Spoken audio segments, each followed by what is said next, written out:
the pressure to have the answer, the fear of looking weak, the silent exhaustion of pretending you're the expert. We are told this is strength. But what if it's a cage? What if the wisest people in history, from Socrates to Zen masters, knew a secret? That true power is found not in knowing, but in the courage to say, I don't know. This is a meditation on the most misunderstood, most powerful virtue of all. This is not about making yourself small. This is about becoming vast enough to learn from everything. Welcome to a meditation on seeing yourself as a student. Welcome to humility. We crave certainty. We crave mastery.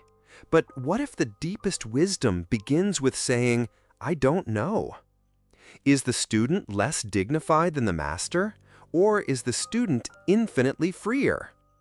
If the universe is infinite, how could any finite creature claim mastery over it? And if we admit our ignorance, does that make us small or vast? Socrates turned Athens upside down by asking questions that revealed everyone's ignorance.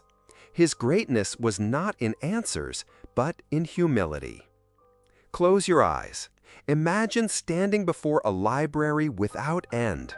Endless shelves, endless books. You could wander for lifetimes and never reach the final volume.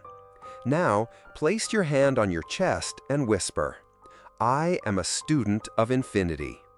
Feel the humility, not as defeat, but as liberation. You no longer need to know everything. You only need to remain open, hungry, alive. Tomorrow, in one conversation, resist the urge to prove yourself.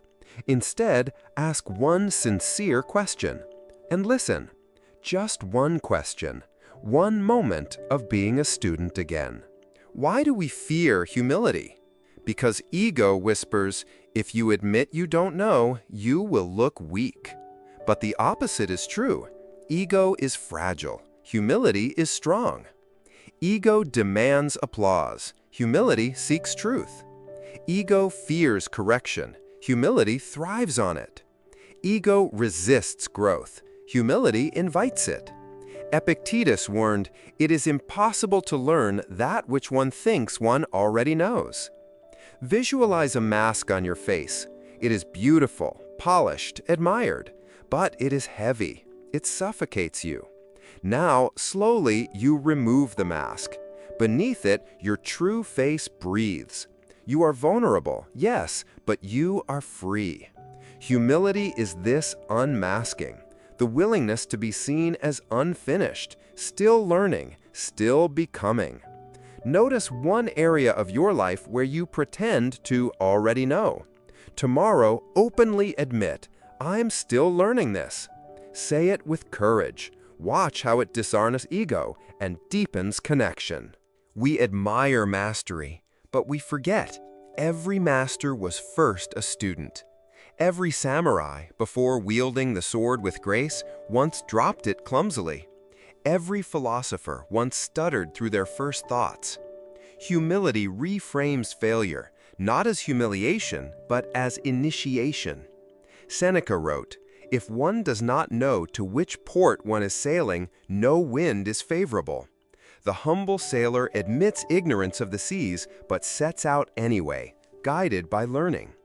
Imagine yourself in a dojo. You kneel on the floor, as students have for centuries.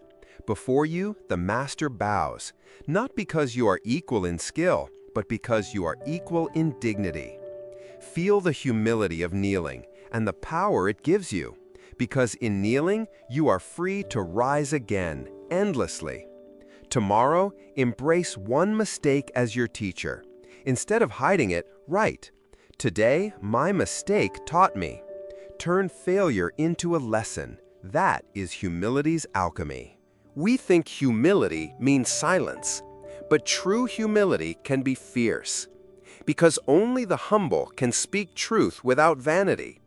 Only the humble can admit error without collapse.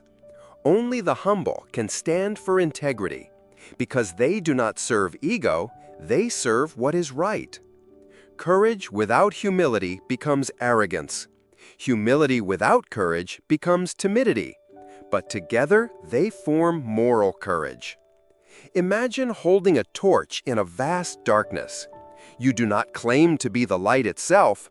You only carry it, for now, for the sake of others. Humility is this: knowing the flame is not yours, but still bearing it with courage. Tomorrow, if you witness something wrong, speak, gently but firmly, not to prove yourself, but to honor truth. Right afterwards, humility gave me courage today. What if humility is not a posture, but a way of vision? To see yourself not as the center, but as part of a vast symphony. To see others not as rivals, but as teachers. To see life not as conquest, but as classroom. Zen calls this beginner's mind, to see freshly, without arrogance, without prejudice. Visualize standing at the foot of a mountain. Its peak vanishes into the clouds. You bow, not because the mountain demands it, but because awe fills you. Humility is this bow, the recognition of greatness beyond yourself. Tomorrow, pause before something vast, the sky, the ocean, even the face of another human being. Whisper, "Here is my teacher." Let humility open your eyes again. The greatest secret of humility is this: there is no graduation. Life is not a school you finish. It is an infinite classroom. Death is the only commencement. But this is not despair. It is joy, because it means you will never run out of wonder, out of teachers, out of beginnings.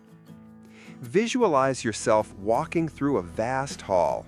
Around you, every person, every object, every moment is inscribed with a lesson. The humble heart walks slowly, eyes wide open, learning from all.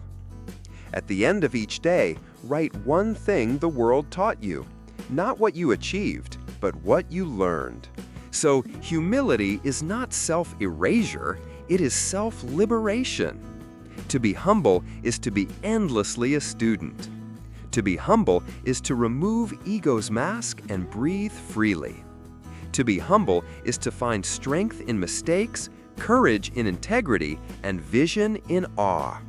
To be humble is to enter life as an infinite classroom. And here lies the paradox. The more humble you are, the greater your soul becomes. Because greatness is not measured by how high you climb, but by how deeply you bow. This week, practice humility as a way of living. Ask one more question. Admit one I don't know. Bow to one teacher life places in your path. And when ego whispers, "Be the master, be the expert, be admired," smile and answer, "I am a student."